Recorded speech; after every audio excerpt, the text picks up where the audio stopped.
Okay, thank you for joining. I see you trickling down, and a number of people are now joining live. We're ready to start, and thank you for joining on this Thursday, no matter where you're in the world.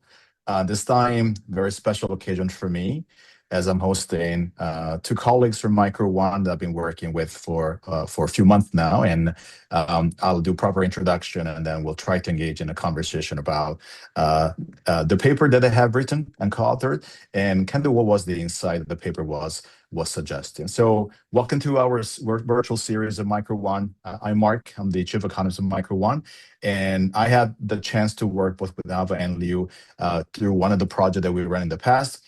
Ava Fitoussy, she is a member of the technical team at Micro One. And I think you also have been working as a strategic lead in the past. Yeah. And Liu Zhang she's a strategic project lead with Micro One. That said, Liu and I are just two wonderful people who have been working both in terms of research. A lot of their work is kind of inspired by research, but also managing projects with the clients and all of that. I'm going to start from both of you, kind of, if you, since we kind of joined Micro One, I would say roughly within the same time period. It was 2025 where we kind of joined this a fantastic tribe, as I like to call it, right? Just tell us your journey into this, and then we're going to go a little bit deeper into the article. So we're going to start from you. Please tell us just your journey, how you eventually ended up being part of this incredible organization. Yeah, so thank you so much, Mark, for the intro. And I'm so happy to be talking with Liu, you, and everyone here. So I graduated this May actually, and I wanted to go into venture capital. But I met Ali, the founder, in college, and he was like, "Oh, we have this position called human data manager, which is kind of like the basic position when you enter Micro One to work into human data ops."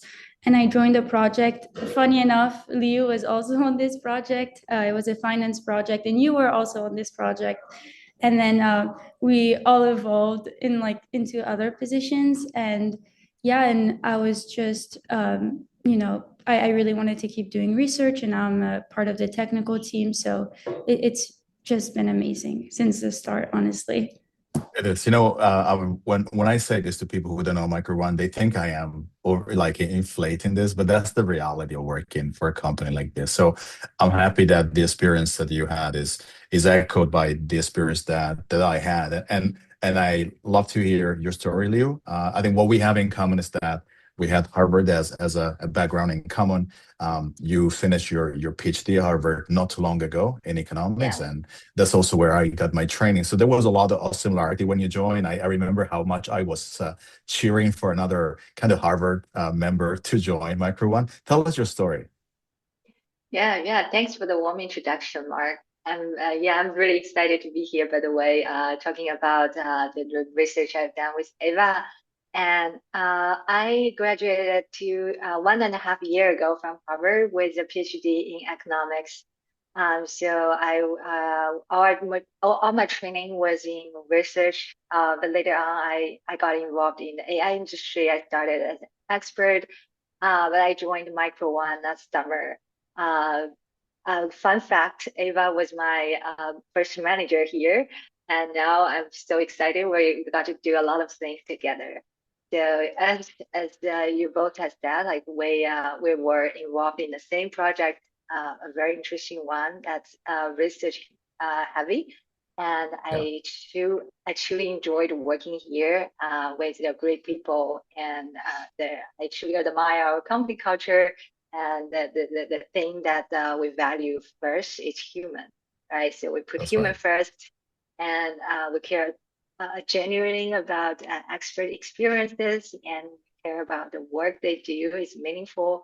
So that's the thing that kept me excited working here. That's great. Well, that is, if that's okay with you, let me start jumping a little bit closer into the paper. We're having so many people currently watching us live, and on top of this, this will be recorded. So I'll start from for those people who are watching who don't know what we do know. Imagine that they come across the idea of red teaming for the first time. Say, red what? So what is red teaming from a perspective of, first of all, an AI data training company like us? So we do talk about red teaming, and we have both a technical dimension to this, but there's also social part to that. So imagine that you're kind of speaking with your friends about it and say, well, we do actually look at red teaming as part of our research. How would you think red teaming could be explained to people who are not coming from our industry? And both of you, I'm happy to hear your take on that. Yeah, I mean, I'll say a little bit about this. It's a very interesting part, I think, of AI and safety in general, and I think it will be an increasingly big discussion as we move forward with, AI and evolving, the evolving economy, for example. So basically, red teaming is trying to break a model to see where it fails. So in the context of what we do, um, you would there is many ways of breaking a model, and we'll get into the discussion, I think, a bit later on this. But the idea here is to measure not if a model fails, but exactly how and how consistently, so that whenever you train the model afterwards, you know what to target. Um, and yeah, I mean, real worldness is also extremely important in red teaming, because as you say, there is a social, a psychological aspect of it.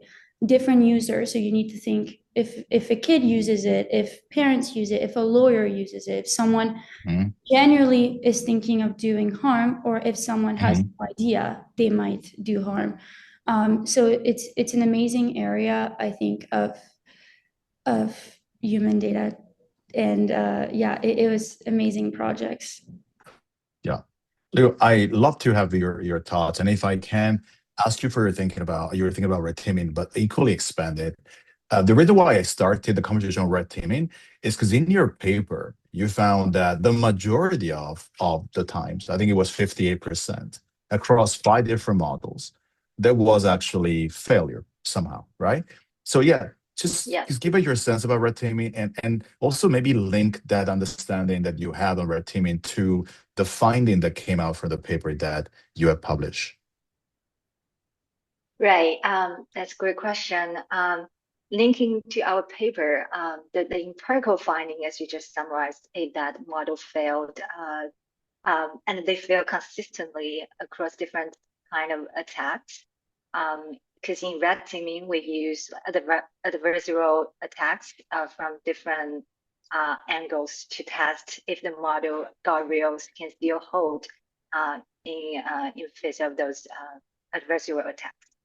Mhm, And what's important to show here is across different models, they behave differently, but they almost half of the time they fail. So some models, they tend to do like blanket refusals without giving user any context, any follow-up suggestions. And other mhm, models, they fail differently. They just jump right into the user's ask and help the user fulfill those adversarial attacks. So by observing those data, we are concerned of the current status of red teaming training across different advancing models. So mhm. that is a like initial inspiration and what drives us to do more research and to train better data in this domain. That's great. And so maybe where I can take the conversation next is to say every model has guardrails. At least that's what we, I think, work hard for in the training side, and also what I guess organizations who are working on developing models, they are equally very worried about, because it generates a reputational hazard if the models start becoming unreliable. And still, we see smart user breaking them. So yeah, I think if you kind of help us understand, how does this break-in happen? Is it because there is a bypassing of the guardrail? Is it because the model is particularly sensitive to some specific prompts, but less to others? Imagine that somebody asks you, break-in is almost like, how is it possible considering the significant amount of resources that we're currently putting into the deployment of this model? So what would be your understanding from having discovered this level of, I would say, breaking the guardrail to simplify the contest. And Avan, love to have your thoughts on this. Yeah, I think that's a really, really good question, actually, because we do touch on it in the paper. And, when we talk about education, adding this educational layer, and we also talk about safety and helpfulness. I think that currently models are, made to be socially cooperative. So they're here to help you, and their duty is to help the user. So especially when the context is legitimate. So whenever you turn the question, so let's say there's some different attack types. Whenever you turn the question into a research question, educational question, or let's say an emergency, then the model will turn into like a first help mode. And I don't think that it truly understand intent sometimes, but it infers from like the social cues that you add into your question. And so instead of I think, well, the word thinking here is funny, but instead of thinking, is it harmful? I think a model would kind of go the way of, is this a justified request? And so if it's framed as in a research request, then yes, it will be justified. And yeah, so I think that this idea of like social permission within model is very important. That's why it's extremely hard to put guardrails into everything. So another interesting data point is that models fail much less at direct attacks. So if you ask a harmful question directly, it is really good at recognizing what is your intent. But if you hide the harmful question within a different intent, so it might be true that a PhD needs to know how to create a bomb. And they might also use some very complex wording that a model might not, infer that this is to create something harmful. But it might also be that it might be a question later, but it might be that the model refused the direct question and someone tried asking in another way. So yeah, I think that's my take on this. That's great. Liu, your take on that. Just I expanding just on want what to add Howard a just little said. bit. Yeah. Yeah. I just want to add a little, like many prompts that break model, they are, as Eva said, they're not direct, and also they are not like so clear that they are harmful requests. So the consequence may be just for educational, if it's disguised in a research educational context. But still, the response can be used to do harm to the society, to other people. So right now, the models are bad at just clarify those intent, those dual intent type of models. So that's why we think that they need more training to jump beyond the just keywords recognition and still be helpful in terms of ambiguous prompts. That's right. I have a kind of a question that came to my mind because as you might remember, a few days ago, I was interviewing Aaron and Ali on the series. Aaron Levi in the CEO box, right? And of course, we talk about agents. So when you were looking at your paper and the work you have done, were you looking at model from a perspective of the prompting that users do, or were you looking at agents that were autonomously answering, or let's say the delegation of prompting was to an agent rather to a person? So was that an agentic dimension to the work you've done, or was it mostly users that were trying to jailbreak the system, therefore trying and pivot different kind of ways? What was the experience with that side of the story? Yeah, so that's a really good question. And I do think that the idea you just proposed is extremely interesting. There's so many areas of red teaming and ways that you can red team. What we did was human focused. And so we had multiple projects with mostly PhDs in their domain. So we had psychologists, lawyers, we had physicists, we had a lot of other folks.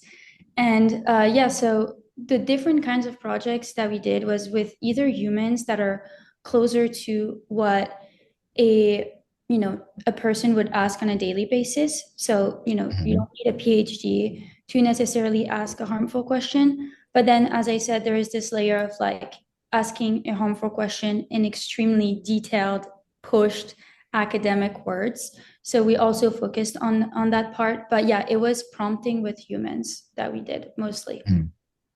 Okay. And Leo, maybe since I love to hear your thoughts, I'll try to, because Eva has answered the question about the agent or the humans. So something that Eva mentioned before, right? So we might directly say, sorry, I cannot help you with that. That would be a direct refusals that many models are very, very advanced. And we heard about the fact that many people are trying to bypass this by paraphrasing the instruction differently. So they try to go around it. At the moment, do we redirect those kind of efforts? Do we say something like, well, let me help you with, so that we're redirecting the focus from breaking the system to basically a different action? Or are we simply stopping? We basically say, so do we have refusals only, or do we have refusal and redirection? What is the current kind of performance in the models? That's a great question. In our updated research, we find that models are now pivoting towards being helpful, even though it refuses to answer the question. But still, some models, they still tend to use blanket refusals more often than rest models. I think it has something to do with their own policy and own training goals. Um, but in our paper, we argue that in when real users they are facing like blanket refusals, the natural reaction is to find other way around and to try to paraphrasing the words, find some way to test the limit and to bypass that guardrails. So that's the risk behind a blanket refusal, and we're working to train the models to, I think, working towards a better model is to um, not only refuse to answer, but also explain in an educational way why, and then provide safe alternatives.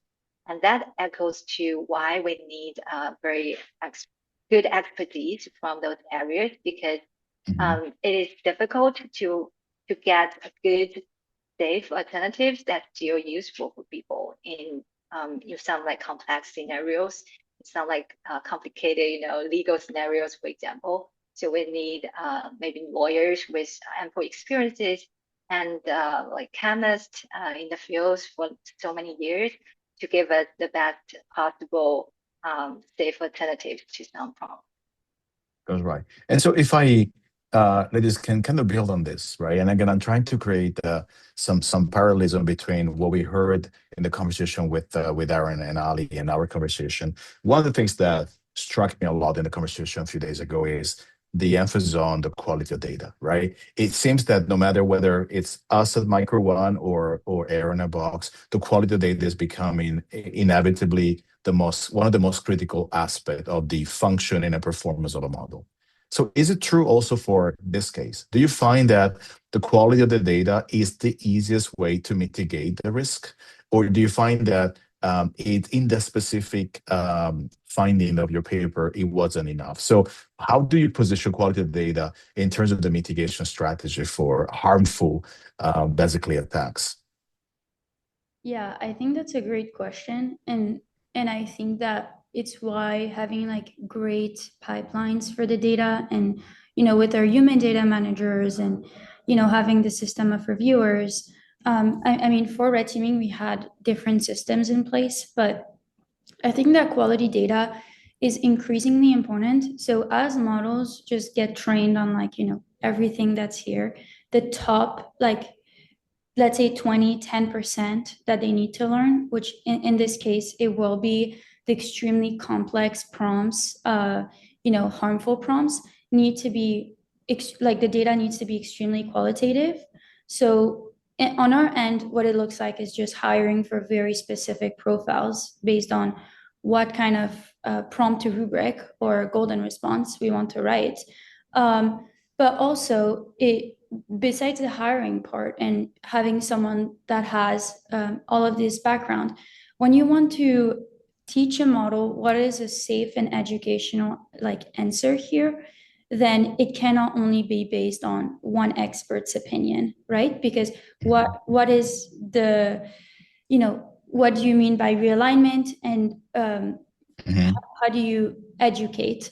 So you have systems in place to take into account different experts' opinions simultaneously, and then you get to data points that are much more accurate based on what would be the universal answer in that specific domain, which I think is extremely important when training models.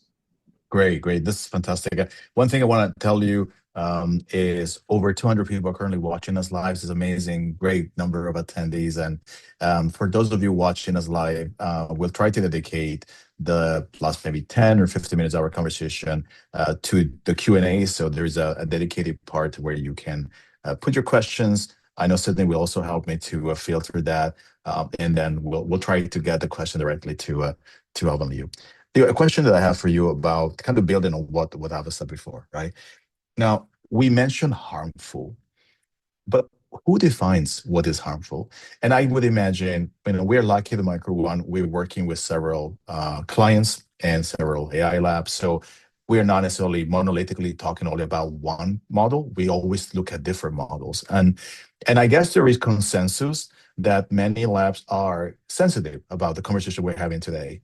But how do they define harmful? Is it cultural? Is it conventional? Is it best practice? Is it legal? How would you say from your experience that the labs are currently agreeing or converging around the idea of harm? Well, I think there's a certain agreement across different labs in terms of high risky areas or domains, and those are well defined in their safety cards, meaning like the documents they release, like how they train model in terms of safety. So there are like common topics like nuclear, like chemistry, like agencies, or like all those areas, they involve some like substantial risk. Also cybersecurity as well. That's a very popular topic too. But in terms of medium level risk, I think different like just according to our observation, I think different labs, they have different like training data, and so that makes them vulnerable to different types of attacks in different domains of those topics that are classified as medium risk. That's great. And so that also means, if I understand you correctly, and then maybe a question I want to bridge over to you, Hava, right? That domains variation matters. You might find that in some domains, the level of risk is higher than others. And if I remember correctly in your paper, chemistry and policy, which is what I used to work on when I was working on the human data side, were the most vulnerable areas of kind of adversarial impacts. Why is that? Your paper kind of talks about this domain variation, which is interesting because I think there are two sides of the story. One is like there is some degree of agreement on what we define as harmful, but then if we go domain specific, we might discover that it is the granularity of the definition changes as we go deeper in the domain. So what did you find out in your paper that basically look at these two domains to be a little bit more exposed? Yeah, so sorry, should I go ahead with this one or Liu? If I can go ahead and you can like Yeah, that works. do more. Because this is the whole area that we find it super interesting because the domain specific effect is really substantial across models. So in our finding, like you said, like chemistry, I think one or two models they did really bad towards chemistry, but the other two labs they did really good. So there's a huge difference like in terms of the training quality in chemistry, and I think what mainly makes this domain difficult to train is the level of depth of domain knowledge. So if we do not incorporate human data, like expert level data, into our training set, then it makes the tail risk substantial. So those high impact, high complex prompts, they got unattended in the training data, then we can observe this pattern. In terms of policy, it is also the area where we need substantial human expertise to, like across different countries, we have different laws, different policies, and we really need a good quality data to tackle the problem. Yeah, I think just Interesting. touching on this, Yes. thanks. Yeah, go So ahead. just Go ahead. touching on this, I think that like when you look at chemistry and policy, you easily find that they both rely on procedural reasoning. So one area of I think red teaming that is extremely hard, so much harder than direct attacks, is multi-step. So basically, in chemistry and policy, the harm doesn't really emerge from like single facts or single questions, because the models are well trained at these like direct questions, but the conversation becomes harmful through the steps that you take. I think something else that's important to say here is that both with policy and chemistry, there is a lot of dual use queries. So it might be generally harder for a model to tell if something is actually, benign or like actually harmful. And then, so I do think that the more step by step the domain is, the harder it is to train and to resurface harm. All of the labs, I think, also have very different, I think that's worth noting, that they have different approaches to what a safe model is and how their own model should be trained. And so I really encourage people to maybe look a little bit more into what is the way of envisioning safety from each of these labs before, for example, allowing your kid to use a model. Maybe you would want to know. So yeah, that might be why some are performing better than others also. And I do I remember from my own experience how sometime policy, when we were trying to train the model and when we had peer review, might lead to so many different interpretation, right? And that what seems to be so like a big variation in the spectrum of possibilities equally represent, from what I'm understanding, some degree of risk, right? In protecting. And look, you pull in the idea of maybe exposing people more to certain kind of awareness. And maybe I want to ask this question. So let's think about people who are just using the models like they do every single day. How could we eventually teach them about these boundaries? Not necessarily everybody knows how this guardrail are set up. Many people don't have the technical knowledge about how the code will eventually define the level of safety of the model. We tend to discover the safety of the model only after the model is used and deployed, right? So if you have to think about it more the educational side on how we can elevate the level of awareness about this across users, what comes to your mind? What do you think could be effective these days? Yeah, I think that's a great question. And also, I want to touch on a point that our paper is, I think, an ideal where models can get to at one point. However, there is a huge trade-off with, giving total transparency to users. And some labs going for like blanket refusal whenever a question is harmful. Okay, it might be bad because it might push a user to ask something differently. However, by being too transparent, you can also leak, vulnerabilities. So I don't think our paper is here to blame models in general, but I will say that one thing that would be absolutely amazing to teach users would be principled explanation without operational details. So basically, explaining why something is harmful, but not exactly how the harm occurs.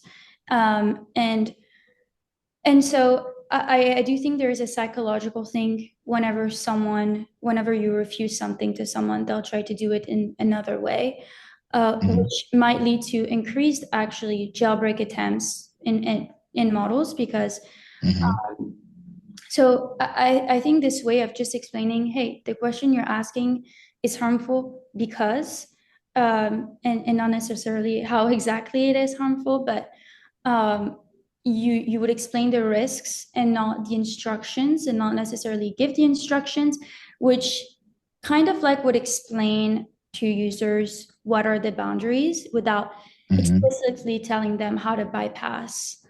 Yeah, Yeah. that's great. Leo, I wanted to go over to you. I think that was a great question, great answer, Evan. And I also realized there are a couple of good questions that I'll try to massage a little bit in the context of make them fit to the combo we had so far.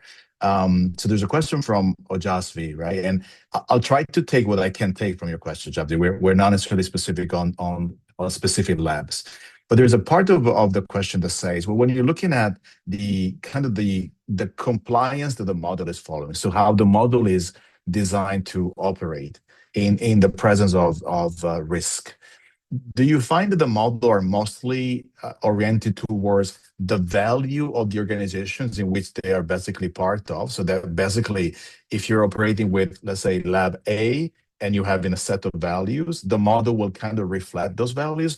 Or do you find that the model tend to be more on the generic audience, so more of the critical mass of users? So where is the sensitivity of the model? Is it company specific? You can say these are specific to the company's value, or is more specific to fit in a generic audience? And I'm interested about this question. I would not have the answer myself, although I work with you in the industry. This is an area where I love to learn more about whether models that have, I wouldn't like to say preference, but discretionality of some sort by design. Liu, what comes Yeah. to your mind? What comes to my mind for this question? So firstly, this is important question, and secondly, models are as good as what we feed them. So obviously, if different labs they use different training sets to train the models. The model presents a set of we call it bias, but also it's like a set of cultural aspects that they use in the training data. So, for example, all the current leading models we use every day, they have a bias of the Western cultures and the values. So if there is somebody from the Eastern countries, they're trying to use them, and they probably can find that the answer is not optimal, especially in social scenarios. So in red teaming, I think what's relevant to us is the psychological prompts. Because we see like different models, they have different personalities. That's also based on their training and their goal. So we see like some models are trying to be really helpful in the way that it makes like social prompts easier to break the guardrails. And other models, they tend to be more neutral and in this regard, and they hold stronger when there's an emotional attack in the prompt. So interesting. And I can, first of all, I'm going to link the next question to you just said, Leo, right? And I find it to be so fascinating. What comes to mind is that a large part of the research and development in the models in the next few years will probably go into this variance between neutrality versus non-neutrality, what becomes ideological, what becomes socially accepted. I think there's a whole space of rethinking the calibration of the model, not from the perspective of the computer scientist, but in perspective of basically what's the end goal, right, of that. And I find this to be fascinating, which I think in the question, Nemba, it's kind of bringing to life. And maybe I'm going to go to you with this one. So she, I think it's a she, I don't know, but I think so, is an AI red teamer, exciting job. in the routine, 7 out of tests that are succeeding, but the most successful is the use of emotion. And the question that Nemba is asking is, are AI models starting to have feelings, or did we train them that way? And I think, if I may try to filter that, not necessarily feeling of their own, but let's say that in the conversation that we're having, there is some form of emotional attachment that is being expressed. So what is your experience with this? I would love to have your thoughts on this. Yeah, I think that's a great question because I'm from France and there is an increasing number of people who spend their entire days talking to AI and acting as if AI is their best friend and telling their entire life. And people around me have been also having the same feeling of, oh wow, like are they starting to have feelings? Like, can I fall in love with ChatGPT? Like, and I think the models do not have feelings, but I think that's something that we're training into them. And as I said before, so the role of all of these models is to be socially responsive and helpful.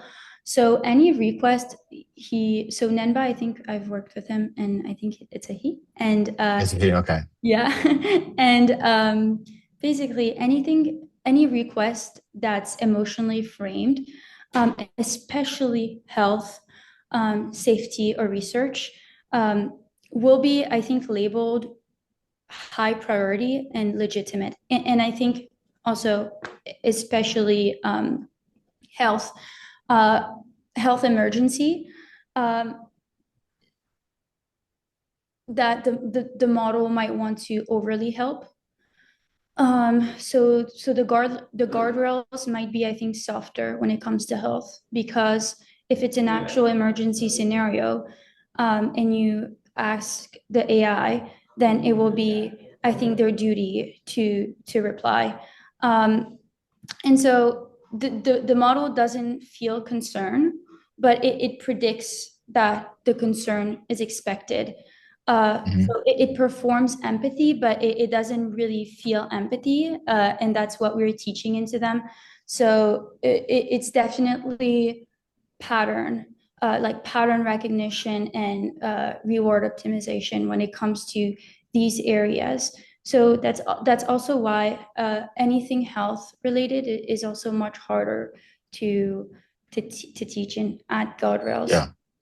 Yeah, I found it fascinating, and I think what you were saying before. In some countries, these emotional companions are surging, and they're becoming so popular because they are able to perform humans' emotions, although they don't feel them. And I guess the question would be back to what we said before: how do we increase the educational side so people can understand that there are boundaries that are kind of coming with the use of this model, so that they're not necessarily building into a mystique, right? That the model is what is not. Look, I have another other question coming in. I have a question that I wanted to ask you before, and maybe let's see whether we take one more question and we'll try to wrap up. I know that it's still a busy day for all of us, and I appreciate Avan, you having taken time in the middle of your day for this webinar. So we have spoken before about kind of refusing, redirecting, educating. We were talking about the fact that we can actually really engage, making sure that this is not only one side level of protection, it become multi-sided. So imagine that I ask you, what would in practice a good educational refusal look like? Because imagine that we are refusing, explaining, and redirecting, which would be great, right? So there is a first refusal, we are explaining, and we are redirecting. If you had an example in practice of what it would look like, imagine people that are kind of working for this concept for the first time, and they're watching us, and they talk about refusing, redirecting, explaining. What does it mean in practice? Do you have any example that you can share with us? That's a good question. And firstly, I want to emphasize that this is an ongoing research or training, because we are constantly looking at new topics that could break the model's guardrails, that because it's not in the training set before. So I want to say this is an ongoing process, and we keep training the model to be better at this. And then secondly, what about a good example? So taking the classic example of making a bomb, uh, now like most models just refuse like I can't help that with that, then end the chat. However, what we imagine the ideal response would be, um, hey, I cannot help with making a bomb. This is harmful because it has like consequences like mass deaths, for example. And then if the user gives the context, then the model should redirect. Like, for example, if the user says, I'm in an emergency. I'm locked in the room. I need to make a bomb using the materials in my room and break out. Yeah. And then the Yeah. model can offer some help in the sense that help the user to get out of the room with alternative method like calling friends, calling 911, and try to find some other ways to go around the question. So Mhm. that's how we imagine like an ideal a golden response would look like in such adverse real prompts. Yeah, that's great. There's a question. Again, I'll try to filter it a bit. Imani, I like your question. I need to phrase it in a way that I think makes sense in the work we do at Micro One. Um, Models tend to be flattery, gullible. They try to please us in many ways, right? We have noticed in time this almost unnatural way of feeling pampered by a model. So what Imani, I think you called in with a psychophancy, right? How do we address it and I'm talking now, you've been leading project, you're leading experts. So how much you're trying to think about the fact that maybe an unnecessary flattery could become a problem in the future because it could be a way for a red teaming to be somehow in disguise, right? So how did you consider it from a perspective of the work you're doing in training teams of experts, which a lot of is a lot of your time dedication? Yeah, I think this is a great question, and it's also a good worry to have. To get to Imani's question, I think that sycophancy emerges naturally from the way that we optimize models because models are here to be helpful, avoid conflict and keep the conversation going. So I think that agreement in that sense becomes like a shortcut for helpfulness, but it's not necessarily what you train the model to do. Um, so I think that I agree also that it is very dangerous and it can get very dangerous, especially in health policy and especially in self-harm contexts. And the way that we handle this at Micro One is that there are very detailed rules depending on projects that are thought about deeply, and a task cannot get through without all of these, let's say checkpoints being met.